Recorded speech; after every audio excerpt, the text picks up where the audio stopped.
Welcome students. अगोदरचं जे आपलं lecture झालेलं आहे त्या लेक्चरमध्ये युनिट्स अँड मेजरमेंट हा जो टॉपिक जो आहे तो टॉपिक आपण त्या टॉपिकला सुरुवात केलेली आहे. तर त्याच्यातला पहिला जो पार्ट जो आहे तो पार्ट तुम्ही स्टडी केलेला आहे. त्या पार्टमध्ये तुम्ही काय काय स्टडी केलेलं आहे तर physical quantities. Okay, physical quantities and classification of the physical quantities.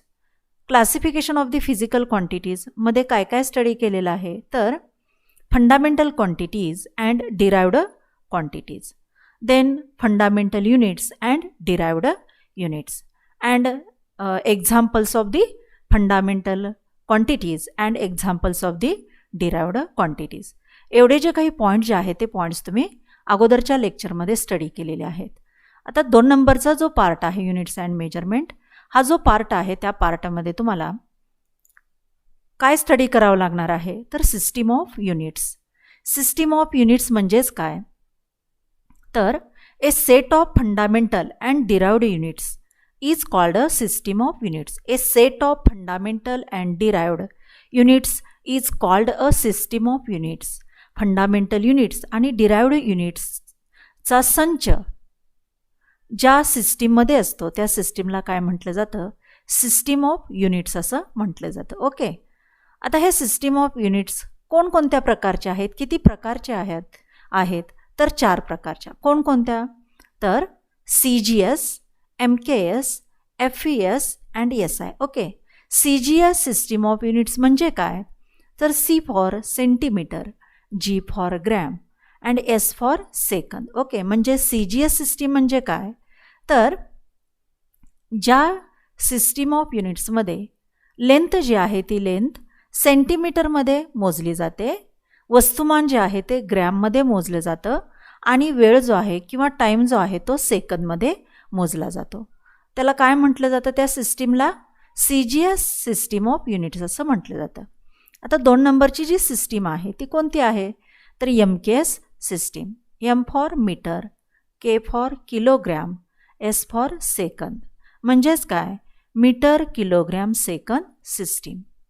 आता ह्याच्यामध्ये ह्या सिस्टीममध्ये लेंथ जी आहे ती लेंथ मीटरमध्ये मोजली जाते किंवा डिस्टन्स जे आहे ते डिस्टन्स मीटरमध्ये मोजलं जातं. वस्तुमान जे आहे वस्तुमान किंवा ज्याला आपण मास म्हणतो ते किलोग्रॅममध्ये मोजलं जातं आणि वेळ म्हणजे टाईम जो आहे तो टाईम सेकंदमध्ये मोजला जातो. त्याच्यानंतर 3 नंबरची जी सिस्टीम ऑफ युनिट जी आहे ती कोणती आहे तर FPS. म्हणजेच काय F for foot, P for pound, S for second म्हणजे foot pound second system of units. ह्याच्यामध्ये लेंथ किंवा ज्याला डिस्टन्स आपण म्हणतो ते कशामध्ये मोजलं जातं फूटमध्ये मोजलं जातं. वस्तुमान म्हणजेच मास पाऊंडमध्ये मोजलं जातं आणि वेळ जो आहे तो वेळ किंवा टाईम जो आहे तो सेकंदमध्ये मोजला जातो. ओके, त्याच्यानंतर 4 नंबरची जी सिस्टीम आहे ती कोणती आहे SI सिस्टीम नॅशनल. ओके, आता ही जी सिस्टीम आहे ती युनिव्हर्सल ॲक्सेप्टेड सिस्टीम आहे. म्हणजे सर्व जगभरात मान्य केलेली जी सिस्टीम आहे एक किंवा लेंथ मोजण्यासाठी किंवा वेळ मोजण्यासाठी किंवा मास मोजण्यासाठी युनिव्हर्सल ॲक्सेप्टेड जी सिस्टीम आहे त्या सिस्टीमला काय म्हटलं जातं सिस्टीम इंटरनॅशनल असं म्हटलं जातं.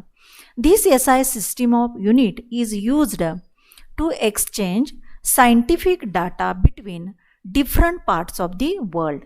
म्हणजेच जगभरातील जो काही सायंटिफिक डाटा जो असेल तो जर आपणाला त्याचं एक्सचेंज करायचं असेल किंवा तो जर वेगवेगळ्या रिजनमध्ये किंवा वर्ल्डच्या वेगवेगळ्या भागामध्ये जर तुम्हाला स्टडी करायचं असेल तर त्याच्यासाठी एक आणि एकच असं सिस्टीम असा किंवा युनिटची सिस्टीम असायला पाहिजे आणि ती कोणती आहे तर SI सिस्टीम म्हणजेच काय सिस्टीम इंटरनॅशनल. ओके, आता ही जी SI सिस्टीम जी आहे ती जगभरामध्ये स्वीकारली गेलेली अशी SI सिस्टीम आहे आणि त्याच्यामध्ये लेंथ जी आहे ती लेंथ कशामध्ये मोजली जाते तर मीटरमध्ये मोजली जाते किंवा डिस्टन्स जे आहे ते डिस्टन्स काय केलं जातं मीटरमध्ये मोजलं जातं. त्याच्यानंतर वस्तुमान म्हणजेच काय मास कशामध्ये मोजलं जातं तर किलोग्रॅममध्ये मोजलं जातं. आणि वेळ जी आहे किंवा टाईम जो आहे तो कशामध्ये मोजला जातो, सेकंदमध्ये मोजला जातो. ओके, ठीक आहे. त्याच्यानंतर तुम्हाला सांगता येईल there is third type of unit. म्हणजेच काय, तर तुम्ही अगोदर फंडामेंटल युनिट्स बघितलेले आहेत, त्याच्यानंतर डिराइव्ड युनिट्ससुद्धा बघितलेले आहेत. आता तिसरा टाईप जो आहे तो तिसरा टाईप कोणता आहे, तर सप्लिमेंटरी युनिट्स. म्हणजेच बेसिक युनिटच्या बरोबरच कोणती युनिट्स आहेत, तर सप्लिमेंटरी युनिट्स आहेत. आणि ही सप्लिमेंटरी युनिट्स किती प्रकारचे आहेत, तर 2 प्रकारचे. एक आहे प्लेन अँगल डी थिटा आणि दुसरा आहे सॉलिड अँगल डी ओमेगा. म्हणजे अँगल मोजण्यासाठी हे सप्लिमेंटरी युनिट जे आहेत ते युनिट्स काय केली जातात, वापरली जातात. आता प्लेन अँगल डी थिटा म्हणजेच काय, हा कसा मोजला जातो, मेजर केला जातो, तर plane angle means it is the ratio of, ratio म्हणजे भागाकार, it is the ratio of length of an arc, length of an arc of a circle to the radius of the circle as shown in figure. म्हणजेच काय, plain angle, आता हा angle जो आहे तो angle तुम्हाला काय करायचा आहे, मोजायचा आहे. ह्या ठिकाणी सर्क्युलर आर्क म्हणजे सर्कलचा एक भाग तुम्हाला इथं दिलेला आहे, तो किती आहे, ds. म्हणजे बी पासून ए पर्यंतचं सर्क्युलर पार्टवरचा किंवा सर्कम्फरन्सवरचं जे काही डिस्टन्स असेल त्या डिस्टन्सला म्हटलं जातं सर्क्युलर आर्क असं म्हटलं जातं. आता हा आर्क जो आहे तो किती आहे, तर ds आहे. म्हणजे सर्क्युलर डिस्टन्स जे आहे ते किती आहे, ds आहे. आणि त्या सर्क्युलर डिस्टन्स कव्हर करत असताना जो काही सेंटरला जो काही अँगल कव्हर झाला तो अँगल किती आहे, डी थिटा. ओके, तर हा डी थिटा म्हणजेच काय, तर प्लेन अँगल. हा डी थिटा कसा मेजर केला जातो किंवा कसा कॅल्क्युलेट केला जातो, तर D theta equal to circular arc. म्हणजे डी थिटा एवढा अँगल कव्हर करत असताना सर्कम्फरन्सवरती किती डिस्टन्स कव्हर झालं, तर ds.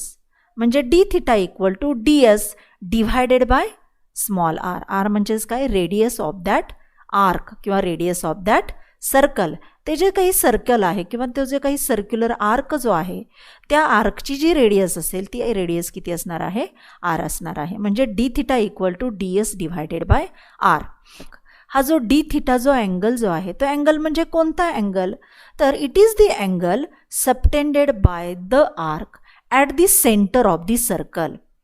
हा जो अँगल आहे डी थिटा म्हणजे कोणता अँगल, तर it is the angle subtended by the arc at the centre of the circle and it is measured in radian.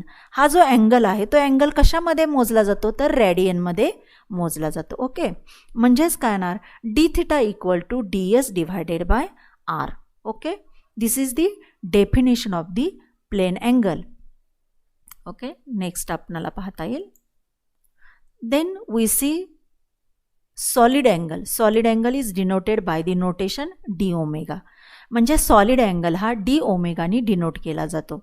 आता डी ओमेगा म्हणजेच काय, तर सपोज आपण एक स्पियर घेतला म्हणजे बॉल घेतला, आपण बॉल शेप घेतला किंवा बॉल घेतला, बॉलला आकार जो आहे असतो तो कोणता आकार असतो, तर स्पेरिकल आकार. बॉल शेप्ड जो आकार आहे तो कोणता असतो, स्पेरिकल. आणि त्या स्पियरचा एक जर भाग जर घेतला तर त्या भागाने त्या बॉलच्या सेंटरला जो काही अँगल तयार केला असेल त्या बॉलचा जो आपण जो काही भाग घेतला तो भाग कसा येणार आहे, स्पेरिकल येईल, वक्राकार येणार आहे. आणि त्या वक्राकार भागाला काहीतरी सरफेस असणार आहे. ओके, जर आपण बॉलचा एक जर भाग जर घेतला तर त्या भागाला काय असणार आहे, सरफेस असणार आहे. आणि त्या सरफेसनी त्या बॉलच्या सेंटरला जो काही अँगल कव्हर केला असेल किंवा जो काही अँगल तयार केला असेल त्या अँगलला काय म्हणणार आहात तुम्ही, तर सॉलिड अँगल असं तुम्हाला म्हणता येईल. आणि तो सॉलिड अँगल कशाने दर्शवला जातो किंवा कशाने डिनोट केला जातो, तर डी ओमेगानी डिनोट केला जातो. ओके, सॉलिड अँगल म्हणजेच काय, तर it is the ratio of, हा भागाकार आहे. कशाचा भागाकार आहे, ratio of the area of a portion of a surface of sphere to the square of radius of the sphere as shown in figure. Okay, म्हणजे थोडक्यात आपल्याला मीनिंग पाहता येईल ह्या ठिकाणी. आता इथं काय दिसतंय तुम्हाला, तर ह्या डायग्रॅममध्ये डी ए हा काय आहे, तर एरिया आहे. कशाचा एरिया आहे, तर स्पिअरचा एरिया आहे, म्हणजे आपण बॉलचा जो एक भाग घेतला त्या भागाचा एरिया आपण जर कॅल्क्युलेट केला तर तो एरिया किती येणार आहे, तर DA एवढा एरिया येईल. आणि ह्या DA एवढ्या एरियाने, टोटल एरियाने त्या स्पिअरच्या सेंटरला जो काही अँगल कवर केला असेल त्याला काय म्हटलं जातं, D ओमेगा. आता आपण त्या स्पिअरचा जर भाग घेतला तर त्या भागाचे जे काही 4 कोपरे असणार आहे, 4 कॉर्नर्स जे असतील, त्या 4 कॉर्नर्सवरून जर तुम्ही सेंटरला अशा प्रकारच्या जर लाईन ड्रॉ जर केल्या किंवा रेषा जर ओढल्या किंवा रेषा जर काढल्या तर अशा प्रकारे तुम्हाला डायग्रॅम जी आहे ती डायग्रॅम मिळेल. आणि ह्या 4 रेषांच्या मध्ये त्या सेंटरला, स्पिअरच्या सेंटरला जो काही अँगल असेल त्याला काय म्हणणार आहात तुम्ही, D ओमेगा असं म्हणणार आहात. ओके. आणि त्या स्पिअरचा, त्या स्पेरिकल सरफेसचं सेंटरपासून जे काही अंतर असेल त्याला काय म्हटलं जातं, रेडियस ऑफ दॅट स्पेरिकलमधील सॉलिड अँगल. म्हणजेच काय, solid angle is the ratio of the area, भागाकार, कशाचा भागाकार, the area of a portion of, portion म्हणजे भाग, कशाचा भाग आहे, ऑफ सरफेस ऑफ स्पिअर. हा स्पिअरचा जो काही सरफेस आहे, हा सरफेस जो आहे त्या सरफेसचा जो काही एरिया असेल तो एरिया म्हणजेच DA कशाशी भागाकार घेतलेला आहे, तर to the square of the radius of the sphere. ह्या स्पिअरच्या रेडियसचा जो काही स्क्वेअर असेल म्हणजे वर्ग असेल त्या वर्गाशी काय घेणार आहात तुम्ही, त्याचा भागाकार घेणार आहात. आता सपोज तुम्ही हा फक्त एवढा एकच पोर्शन घेतला नाही, पूर्ण जर स्पिअर घेतला, पूर्ण जर बॉल जर घेतला तर त्या बॉलचा स्पिअर किती येईल, त्या बॉलचा स्पेरिकल सरफेस जो आहे त्याचा एरिया किती येणार आहे, टोटल एरिया. तर टोटल एरिया किती येणार आहे, 4πr². तुम्हाला माहीत आहे स्पेरिकल सरफेसचा एरिया जो आहे तो एरिया कॅल्क्युलेट करण्यासाठी कोणता फॉर्म्युला वापरला जातो, तर 4πr² फॉर्म्युला वापरला जातो. आता इथं R म्हणजेच काय आहे, तर रेडियस ऑफ दॅट स्पिअर, त्या स्पिअरची ती काय असणार आहे, रेडियस असेल. ओके. म्हणजेच D omega equal to total जर आपण स्पिअर घेतला तर DA म्हणजेच काय येणार आहे, तर 4πr² येईल, डिवायडेड बाय किती येणार आहे, r² येईल. ह्या ठिकाणी r² कॅन्सल होईल, म्हणजे D ओमेगा इक्वल टू काय येणार आहे, 4π. तर काय येणार आहे पुढं, स्टे रेडियन्स. स्टे रेडियन्स म्हणजेच काय, it is the unit of the D omega. म्हणजे सॉलिड अँगल मोजण्यासाठी कोणतं एकक वापरलं जातं, तर स्टे रेडियन्स हे एकक वापरलं जातं. जसं प्लेन अँगल मोजण्यासाठी कोणतं एकक वापरलं जातं, तर रेडियन हे एकक वापरलं जातं. आणि सॉलिड अँगल मोजण्यासाठी कोणतं एकक वापरलं जातं, स्टे रेडियन एकक जे आहे ते एकक वापरलं जातं. This is the solid angle subtended by the entire sphere at its centre. म्हणजे एंटायर स्पिअरनी सेंटरला जो काही सॉलिड अँगल तयार केला असेल तो किती येणार आहे, 4π स्टे रेडियन येईल. Okay. and it is measured in stay radian and it is denoted by the notation SR. okay. then we यानंतर आपण हे जे 2 फॉर्म्युले जे बघितलेले आहेत त्या फॉर्म्युल्यावरती डिपेंडंट असणारे जे एक्झाम्पल्स आहेत ते एक्झाम्पल्स पाहणार आहोत. आता ह्या ठिकाणी 1 नंबरचं जे एक्झाम्पल आहे ते एक्झाम्पल कोणतं आहे, तर what is the solid angle subtended by the moon at any point of the अर्थ. म्हणजेच काय, तर तुम्हाला सॉलिड अँगल कॅल्क्युलेट करायचा आहे सबटेंडेड बाय दी मून, म्हणजे मूननी तयार केलेला किंवा मूननी सबटेंड केलेला. कुठं, तर on the earth surface. Given the diameter of the moon, मूनचा डायमीटर तुम्हाला दिलेला आहे 3474 kilometre and its distance from the earth. आणि मूनचं अर्थपासूनचं जे अंतर असेल ते किती दिलेलं आहे, तर 3.84 × 10⁸ मीटर. ओके. तर सॉलिड अँगल म्हणजेच काय, तर D ओमेगा थोडक्यात तुम्हाला काय करायचं आहे, कॅल्क्युलेट करायचं आहे. आपण फॉर्म्युला जो आहे तो फॉर्म्युलासुद्धा तुम्ही स्टडी केलेला आहे. तर डायग्रॅमच्या सहाय्यानं तुम्हाला थोडक्यात अशा प्रकारे सांगता येईल. Suppose this is the moon, हा मून आहे आणि हा काय आहे तर अर्थ सरफेस आहे. ह्या अर्थ सरफेसपासून हा जो मून आहे तो मून बघितल्यानंतर कसा दिसेल तर डिस्क सारखा दिसेल. ओके, म्हणजे प्लेट सर्क्युलर आकाराची जी डिस्क असेल त्या डिस्कप्रमाणे हा मून जो आहे तो मून तुम्हाला दिसणार आहे. तर ह्या मूननी अर्थच्या सरफेसवरती कोणत्याही एका पॉईंटच्या ठिकाणी सॉलिड अँगल किती तयार केला असेल, किती सबटेन केला असेल तर तो डी ओमेगा. ओके, आता हा जो मून जो आहे त्या मूनचा डायमीटर किती आहे तर diameter of the moon is 3474 kilometre एवढा डायमीटर दिलेला आहे. म्हणजे ह्याच्यावरून तुम्हाला रेडियस जे आहे ते रेडियस कॅल्क्युलेट करता येईल. आणि ह्या मूनचं अर्थपासूनचं अंतर किती दिलेलं आहे तर डिस्टन्स फ्रॉम दी अर्थ आहे 3.84 इंटू 10⁸ मीटर. ओके, ह्या व्हॅल्यू ज्या आहेत त्या व्हॅल्यू तुम्हाला दिलेल्या आहेत. तर मूननी अर्थ सरफेसवरती जो काही सॉलिड अँगल सबस्टेन केला असेल तो सॉलिड अँगल तुम्हाला काय करायचा आहे कॅल्क्युलेट करायचा आहे. तर त्याच्यासाठी परत एकदा तुम्हाला एक्झाम्पलच्या ठिकाणी जाता येईल. What is the solid angle subtended by the moon at any point of the अर्थ, अर्थच्या कोणत्याही पॉईंटच्या ठिकाणी.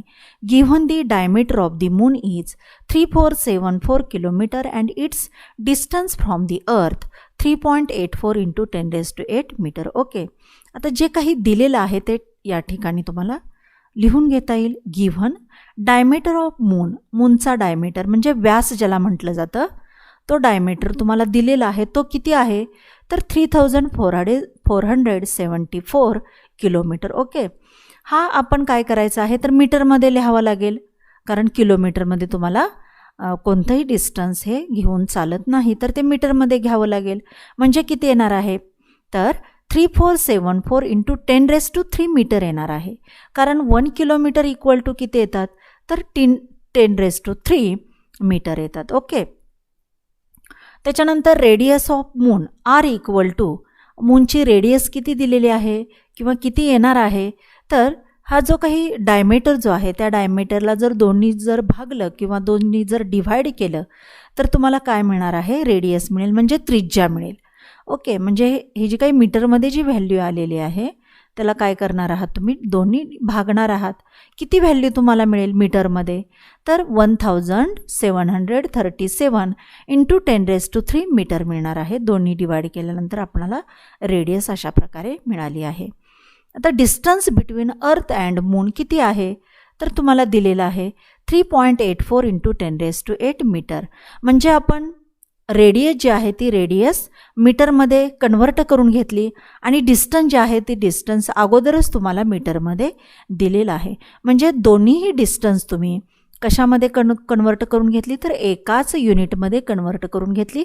मीटरमध्ये ती एकक जी आहे ती किंवा व्हॅल्यू ज्या आहेत त्या व्हॅल्यू तुम्ही कन्वर्ट करून घेतलेल्या आहेत. ओके, त्याच्यानंतर आपल्याला फॉर्म्युला माहीत आहे solid angle subtended by the moon at the earth. कोणता आहे formula D omega equal to area of the disk of the moon. Area of the disk of the moon, मूनची जी डिस्क असेल किंवा सर्क्युलर आकाराचा जो मून आहे त्या मूनचा एरिया किती येणार आहे तो area divided by moon earth distance square. आपण हा फॉर्म्युला पाठीमागच्या इमेजमध्ये किंवा पाठीमागची जी काही PPT तुम्हाला दाखवलेली आहे त्या PPTमध्ये तुम्ही हा फॉर्म्युला बघितलेला आहे. आता area of the disk of the moon किती येणार आहे तुम्हाला माहीत आहे.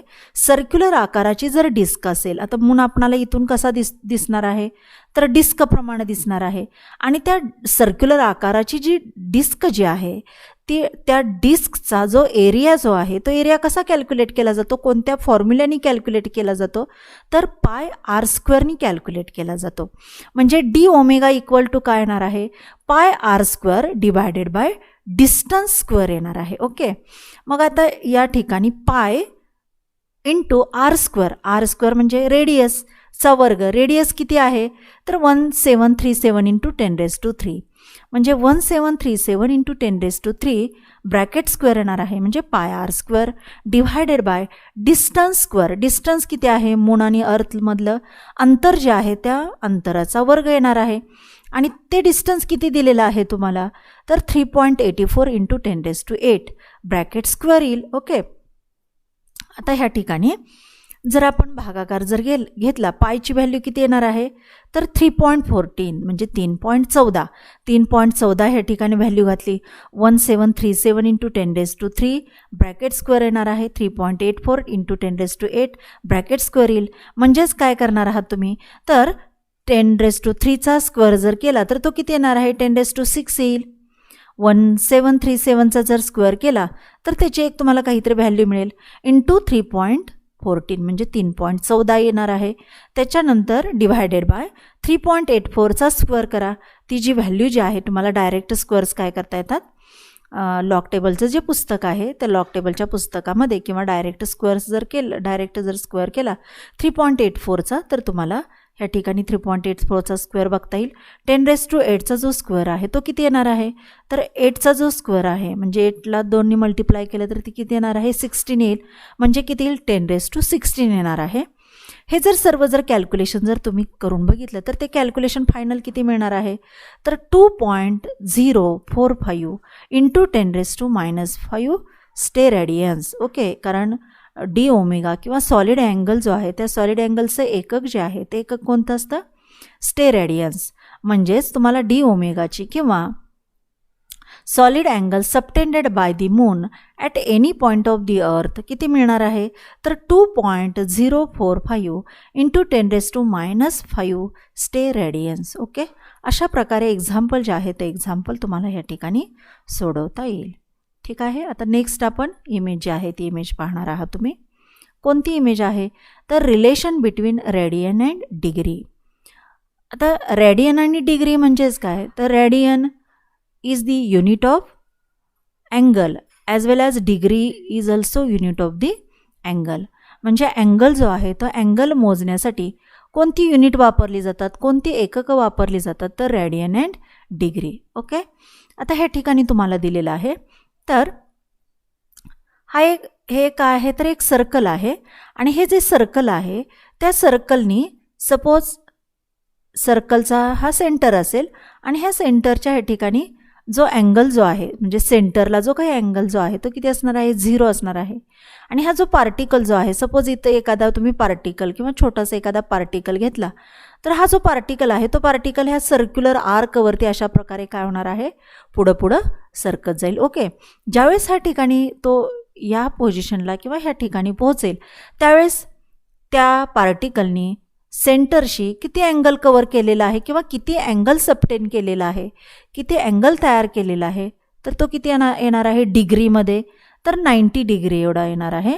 आणि रेडियनमध्ये किती येणार आहे तर π/2 रेडियन. म्हणजे एखादा पार्टिकल ज्यावेळेस इथून इथंपर्यंत जाणार आहे त्यावेळेस त्या पार्टिकलनी किती अँगल कवर केलेला असतो तर डिग्रीमध्ये 90 डिग्री एवढा अँगल कवर केला असेल आणि रेडियनमध्ये किती अँगल कवर केला असेल तर π/2 एवढा अँगल कवर केला असेल. ओके, ज्यावेळेस हा पार्टिकल पुन्हा परत पुढे सरकून ह्या पोझिशनला येईल त्यावेळेस तो जो पार्टिकल आहे त्या पार्टिकलनी डिग्रीमध्ये किती अँगल कवर केलेला असतो किंवा किती अँगल तयार केलेला असतो तर 180 डिग्री आणि रेडियनमध्ये किती अँगल तयार केलेला असतो तर π रेडियन. ओके, ह्या पोझिशनला इथून इथं ज्यावेळेस तो पार्टिकल ज्यावेळेस सर्क्युलर तर पार्टिकल जो आहे तो पार्टिकल अलॉंग दी सर्कम्फरन्स म्हणजे सर्कलच्या सर्कम्फरन्सवरून पुढं सरकत जाऊन ज्यावेळेस ह्या पोझिशनवरती पोहोचेल त्यावेळेस ह्या जागेवरती पोहोचेल त्यावेळेस त्या पार्टिकलनी डिग्रीमध्ये किती अँगल कवर केलेला असतो तर 270 डिग्री आणि रेडियनमध्ये किती अँगल तयार केलेला असतो तर 3π/2. ओके, आणि ज्यावेळेस पार्टिकल परत आहे त्या पोझिशनला म्हणजे सुरुवातीच्या ज्यावेळेस पोझिशनला येईल सुरुवातीच्या ज्यावेळेस जागेवरती येईल त्यावेळेस पार्टिकलनी एक सर्कम्फरन्स असेल किंवा एक पूर्ण रोटेशन जे आहे ते रोटेशन पूर्ण केलं असेल along the circumference of the circle. Okay, म्हणजेच सर्कलच्या त्या किंवा सर्कम्फरन्सच्या एका जागेवरून सुरुवात होऊन परत त्याच जागेवरती आल्यानंतर त्या पार्टिकलकडून किती अँगल कव्हर केला असेल तर डिग्रीमध्ये तो अँगल किती येणार आहे 360 डिग्री आणि रेडियनमध्ये किती येणार आहे तर 2π रेडियन. ओके, प्रकारे पाहता येईल relation between radian and degree. Okay, म्हणजेच काय तर π रेडियन इक्वल टू तुम्हाला काय लिहिता येईल π c. वरती हेडवरती किंवा डोक्यावरती काय लिहिलं जातं, सी. हे काय आहे, रेडियनचं युनिट लिहिण्याचं किंवा रेडियनचं एकक लिहिण्यासाठी तो काय वापरला जातो, सिम्बॉल वापरला जातो, म्हणजेच pi in radian. Okay, pi in radians equal to 180 degree. मग 1 रेडियन इक्वल टू किती येणार आहे, तर 180 डिवायडेड बाय पाय. आणि पायची व्हॅल्यू किती असते, तर 3.1415. म्हणजे pi radian equal to 180 degree. आपण पाठीमागच्या इमेजमध्ये ते पाहिलेलं आहे, तुम्हाला इथं सांगता येईल, ह्याच्यामध्ये बघितलेलं आहे. पाय रेडियन म्हणजे किती, तर 180 डिग्री. ओके, आपण तेच रिलेशन तुम्ही या ठिकाणी स्टडी करणार आहात. म्हणजेच काय येईल, तर pi radian equal to 180 degree. मग 1 रेडियन इक्वल टू किती येणार आहे, तर 1 रेडियन इक्वल टू हा पाय जो आहे तो पाय इकडं डिवाइड होईल, म्हणजे 180 डिवायडेड बाय पाय. 180 डिवायडेड बाय पायची व्हॅल्यू किती असते, तर 3.1415. ओके, ह्याचा जर भागाकार जर घेतला तर तो किती येणार आहे, 57.297 डिग्री. म्हणजे 1 radian equal to 180 degree divided by pi म्हणजेच किती येणार आहे, तर 57.297 degree. Okay, similarly 1 degree equal to 1 degree 180 degree equal to pi radian. तसं 1 डिग्री इक्वल टू काय येईल, तर पाय डिवायडेड बाय 180 रेडियन येणार आहे. पायची व्हॅल्यू तुम्हाला माहीत आहे 3.1415 डिवायडेड बाय 180 येईल, म्हणजेच किती येणार आहे, तर 1.745 इंटू 10⁻⁻² रेडियन. हे जर कॅल्क्युलेशन जर केलं तर तुमच्या ते लक्षात येईल. त्याच्यानंतर 1 डिग्री म्हणजे किती मिनिट्स येतात, तर 1 डिग्री इक्वल टू 60 मिनिट्स. आणि ते कसं लिहिलं जातं, तर 60 आणि त्याच्या डोक्यावरती मिनिटचं साईन जे आहे ते साईन अशा प्रकारे लिहिलं जातं. ओके, 1 मिनिट इक्वल टू रेडियनमध्ये किती येणार आहे, तर 2.99 into 10⁻⁻4 radian. Okay, 1 minute equal to 2.91 into 10⁻⁻4 radian. And 1 minute equal to किती सेकंद देतात, तर 1 मिनिट इक्वल टू 60 सेकंद. आणि हे निशाणी किंवा हे असा जो सिम्बॉल जो आहे तो सिम्बॉल काय केला जातो, वापरला जातो सेकंदसाठी, 60 सेकंद. देअरफॉर 1 सेकंद रेडियनमध्ये किती येणार आहेत, तर 4.847 into 10⁻⁻6 radian. Okay, this is the relation between radian and degree और degree and radian. Also minute and radian and second and radian. Okay, हे जे रिलेशन जे आहे ते रिलेशन तुम्हाला, हे जे कॉन्स्टंट जे आहे ते कॉन्स्टंट काय करावे लागतील, लक्षात ठेवावे लागतील, की जेणेकरून तुम्हाला जर एक्झाम्पल जर विचारलं तर त्याच्यावरती तुम्हाला सोडवता यायला पाहिजे. ओके, या ठिकाणी आपण काय करूया, थांबूया.